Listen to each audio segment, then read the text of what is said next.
Cette troisième vidéo, nous allons apprendre à créer des grilles. Nous allons voir comment afficher une grille dans notre interface administrateur. Pour le coup, nous allons avoir besoin des services. Dans config, nous allons ajouter ici un nouveau dossier que nous allons appeler admin. Et dans admin, nous allons ajouter un fichier que nous allons appeler service, avec un F bien sûr, .yml. D'abord, on va définir ici nos services. Nos services seront définis ici. Nous allons dire par défaut tous les services de ce fichier. Nous allons le mettre en accessible, donc public, true. Maintenant, nous pouvons définir nos services. J'ai déjà préparé quelques séries de services qui doivent être utilisés. Je vous les présente pour pouvoir avancer. Déjà ici, on va dire, faudrait que je mette ça au niveau des default, oui. Nous avons notre premier service que nous allons appeler Open Article Grid Definition Factory. Et ce service va se trouver dans ce répertoire.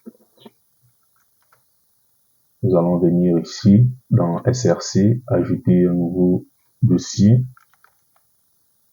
À l'intérieur, nous allons ajouter ici notre Article Definition.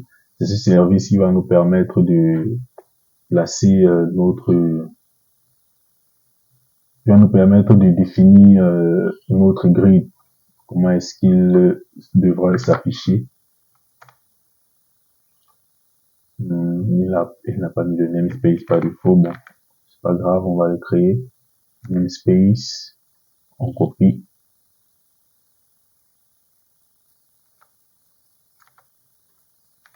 On copie là. Oui, c'est bon. On va ici ajouter, faire étendre notre service ici, extend de abstract grid definition factory. Notre service va étendre de ceci. Pour là, nous aurons besoin d'un const grid égal à open. Là, c'est le nom, on peut dire l'ID de notre grid, c'est grid ID. Grid ID open article. Ensuite, nous avons besoin d'une méthode, bon, on peut générer ça directement avec ça, add method step. Voilà les trois méthodes dont nous aurons besoin. Déjà, getGrid va nous retourner ceci.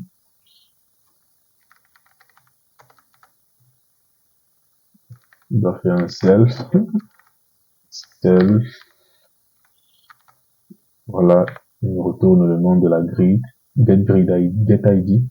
Et la méthode getName va nous retourner le nom qui sera affiché dans notre grille. C'est this. Ça, c'est le header du grid. Hein. This trans. On va appeler ça mes articles. Et là, on va, bien sûr, on va mettre le domaine de traduction qui est module.open article admin. Maintenant, ici, nous allons ajouter nos colonnes. Donc, quelles sont les colonnes que nous voulons voir dans notre grille? Nous allons faire return new column collection. Nous allons prendre ceci. Nous allons ajouter notre première colonne. Notre première colonne, c'est l'identifiant. On va voir ici new identifier colonne. New identifier colonne. La colonne s'appelle ID. Et nous allons modifier le nom qui doit être affiché pour la colonne ici. C'est set name. Il faut que je place ça bien, sinon ça ne va pas fonctionner. Voilà. Voilà, c'est bon. Comme ça, set name. Voilà, là, c'est bon. Le nom, ça sera Vice France ID. Je vais mettre comme ça. Avec ici comme domaine, on va prendre le domaine qui est déjà utilisé par défaut, admin global. Voilà. Et pour finir, nous allons ajouter quelques options. Set option. Oh, putain. Set option. Nous avons option, c'est un tableau. Nous allons ajouter ici quelques options. Je vous les présente directement. Identifier field ID, bulk field ID. Nous allons revenir sur ces deux éléments plus tard. With bulk true et cliquable. Nous allons revenir dessus bien plus tard dans cette formation. Ensuite, nous allons ajouter une colonne de type, nous allons ajouter ici le champ title.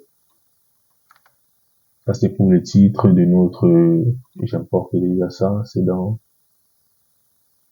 PrestaShop Core Grid Column type data column. Oui, c'est ça. Non, ça, c'est déprécié. C'est plutôt celle-ci. Oui, Grid Column type.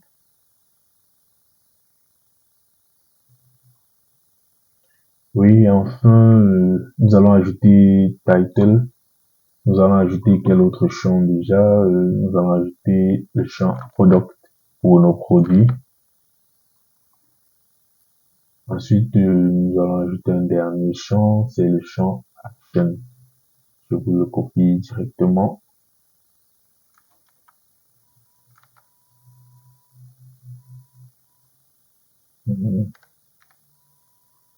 On vient là, je vais importer. Ainsi que row collection, link row. Ça c'est pour le lien d'édition. Nous avons ajouté une nouvelle action column. La submit route action.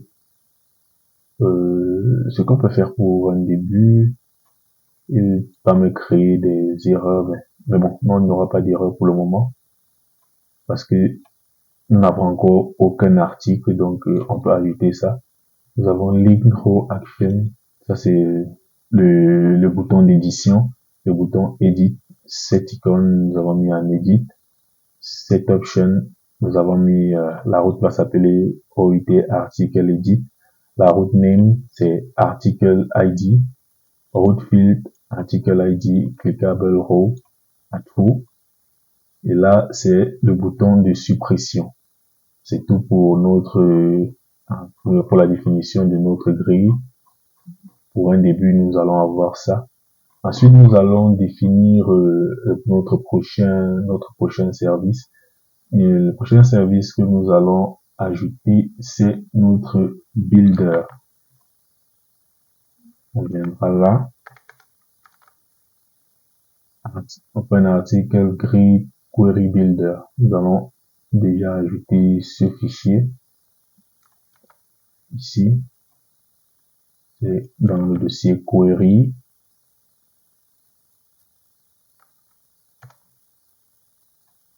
Notre builder prend 3 arguments en paramètres. C'est celle-ci. On va venir dans notre dossier article builder, ajouter ici. Bon, il n'a pas mis le namespace. Nous allons nous en occuper.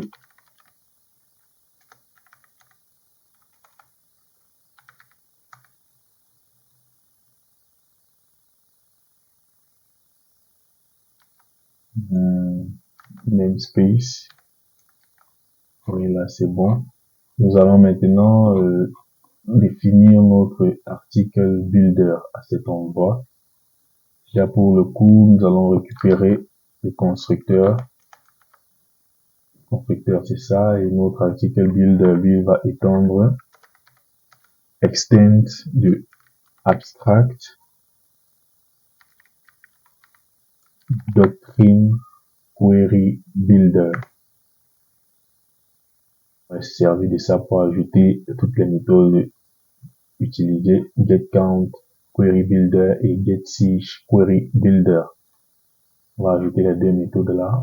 Avant de continuer, on va importer ici nos classes. Pareil ici. Là également, on va importer la classe connection du Dable connection. Voilà. Là, c'est bon, tout a été importé. Maintenant, nous allons définir comment cela va se passer. Déjà, nous allons commencer par cette méthode ici. GetCount Query Builder. Ici, on va mettre ça. This getQuery Builder. On va créer ici une méthode que nous allons appeler Query Builder qui va se charger de faire la connexion et de nous retourner notre requête. Ici, on va dire getQueryBuilder filter value. Là, c'est la valeur pour le filtre. Importer. Oui, là, c'est bon.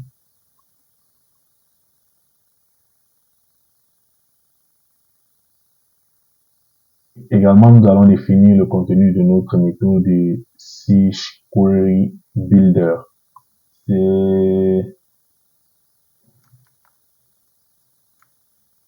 Si j'ai apprêté tout le script avant de faire la vidéo, c'est pour ne pas faire une vidéo trop longue, donc c'est mieux parce que sinon nous allons passer un long moment dessus.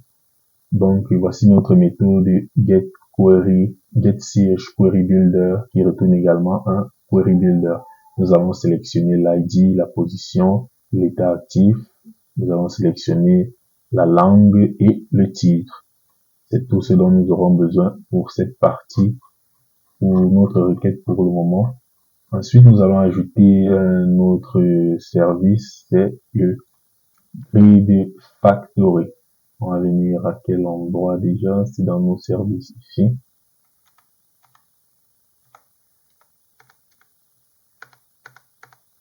Faut que je me place au bon endroit, oui. Ici, nous allons ajouter notre service qui est Grid Factory. Il va se trouver, il va appeler la méthode, il va récupérer le factory récupère notre builder qui est déclaré plus haut. Ensuite, nous avons besoin d'un autre service. C'est celui-ci, notre décorateur. Le décorateur ici, c'est notre fichier article grid data factory. Il va se charger pour lui de retourner les données de la grille. On va venir ici, article grid data factory. On va venir, ça se trouve dans le dossier data factory.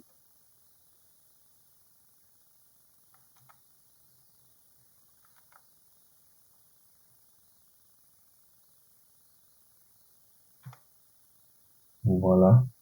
Nous allons faire implémenter ici, implement grid data factory interface. Il va falloir faire l'import pour ne pas avoir ça. Il a déjà utilisé import.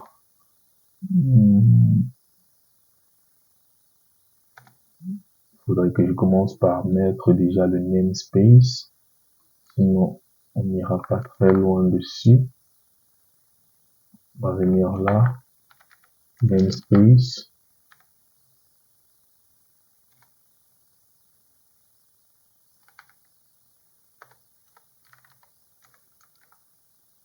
On va ajouter les méthodes obligatoires. Nous avons une seule méthode, c'est getData. Cette méthode-là va nous retourner les données de notre grille. Maintenant, on va mettre notre constructeur ici pour récupérer notre grille data factory. Et là, nous allons utiliser cela. Nous allons venir à cet endroit-ci. Comment est-ce qu'on va l'appeler? On va dire article data égale à 10 grille de data factory get data.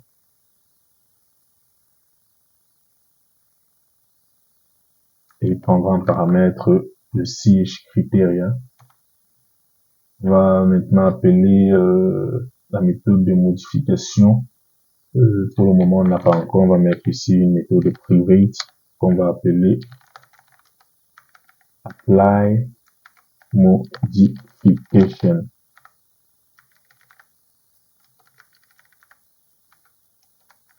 Pour le moment, on ne va rien modifier. Cette méthode va nous permettre, par exemple, de modifier le contenu de notre grille.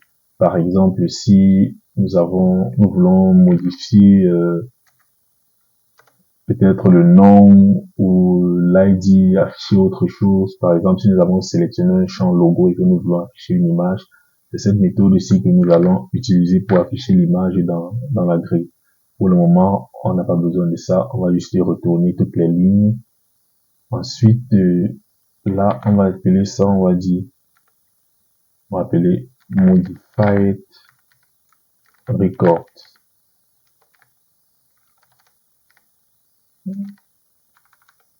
C'est pour modifier les enregistrements. On fera un 10 apply modification. Donc, j'appelle la méthode de modification et j'envoie article data get record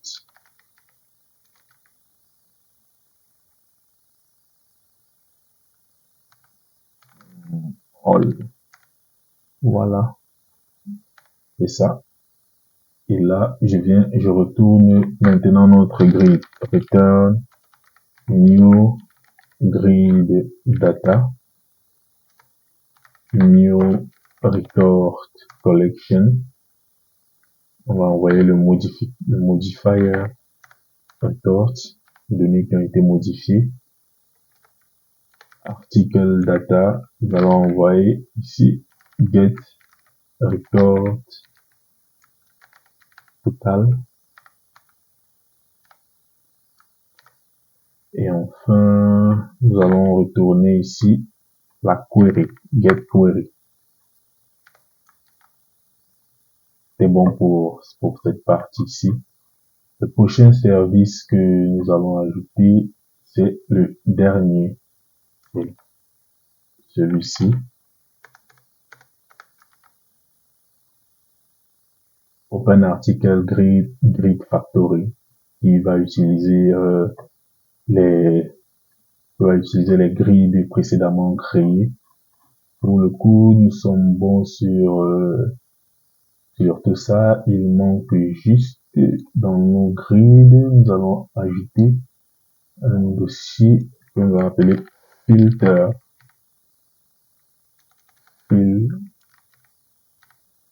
Filter. J'espère que je l'ai bien écrit, hein. Filter. Voilà, c'est bon. Et à l'intérieur, nous allons ajouter un nouveau fichier, nous allons appeler article filter.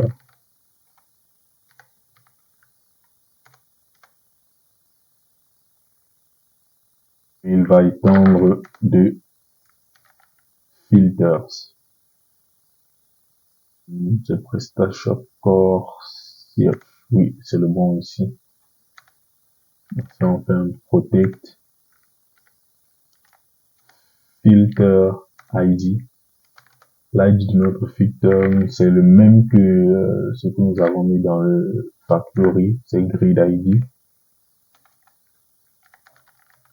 Public function get default. Ah, il n'y a pas de gars.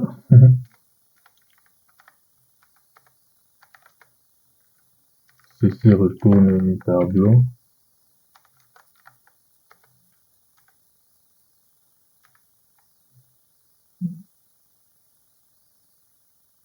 Ah oui, c'est une méthode statique. Oui, c'est bon. Elle doit retourner un tableau. Bon, je suis pas obligé de mettre ça, mais on dit les articles sont limités à 10 articles. Offset, par défaut, l'offset est à 0. On ne saute rien. Sort by. Si on va faire par défaut, on trie avec la colonne ID. Sort order d'une manière ascendante, ASC. Et enfin, filters. Nous avons aucun filtre. Filters. On va lister un tableau vide. Je crois que nous sommes bons maintenant et nous pouvons aller dans notre contrôleur pour pouvoir utiliser notre méthode. On va venir ici dans notre article. On va récupérer, déjà en premier, on va récupérer la request. Nous allons récupérer la request dans Foundation. Ensuite, nous allons récupérer notre article filter à ce niveau-ci, article filter, et on va définir notre grid. Ici, on va faire grid factory. On va récupérer ça. Pour récupérer un service, on utilise la méthode get. Et le service que nous allons récupérer, c'est open. Oui, c'est notre facteur ici.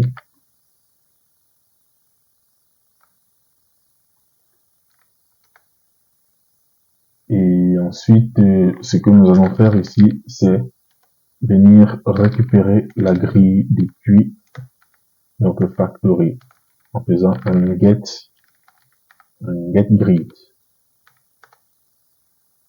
Ah, c'est bon. Et là, enfin, tout ce qu'on aura à faire, c'est renvoyer notre grille. On va appeler ça article grid. This present grid de grid. Là, tout est bon. Maintenant, nous allons venir dans notre fichier fluide et à l'intérieur, nous allons définir nos éléments. Ici, on va dire notre premier bloc. On va appeler ça bloc content. Il faut bien écrire bien le content là. Et c'est n bloc ici. Oui. Et à l'intérieur, on va définir un autre bloc que nous allons appeler article list panel. Vous pouvez l'appeler comme vous voulez. Hein. Article list panel. Et enfin, là maintenant, nous allons faire une petite structure HTML. Voilà. Et nous allons inclure le grid de PrestaShop par défaut. Et nous allons envoyer notre grid article grid. Je pense que là, tout est bon. Allons vérifier.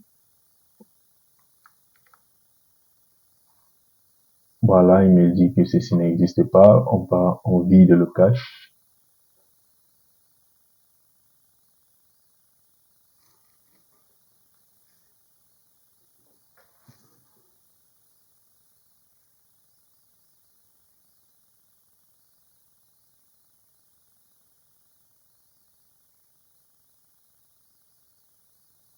Maintenant, on peut vérifier. On me dit ici, attempt to call grid.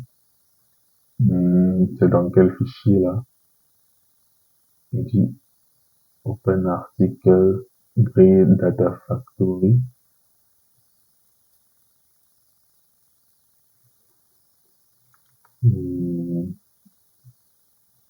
J'ai foutu quelque part, get grid, dit qu'il ne voit pas ça dans ce service.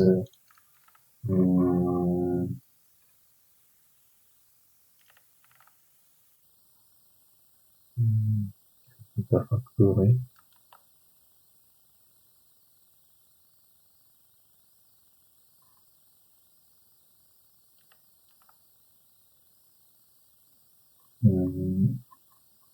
J'ai mal écrit quelque chose peut-être.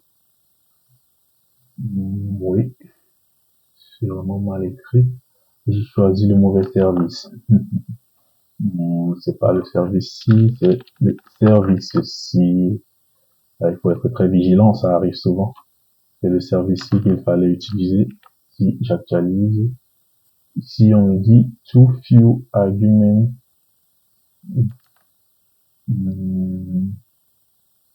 Oui, je n'ai pas ajouté ceci. Article filters. Je pense que là tout est bon maintenant.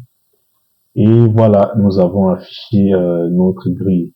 Maintenant, on se dit à la prochaine vidéo où nous allons commencer à ajouter des articles. Nous allons voir comment créer un formulaire d'articles. Mais pour le coup, nous allons scinder ça en deux parties. Nous allons voir d'abord comment créer des entités. Ensuite, nous allons voir comment créer des commandes. Et avant d'arriver maintenant à la création d'un formulaire. Sur ce, je vous dis à la prochaine vidéo.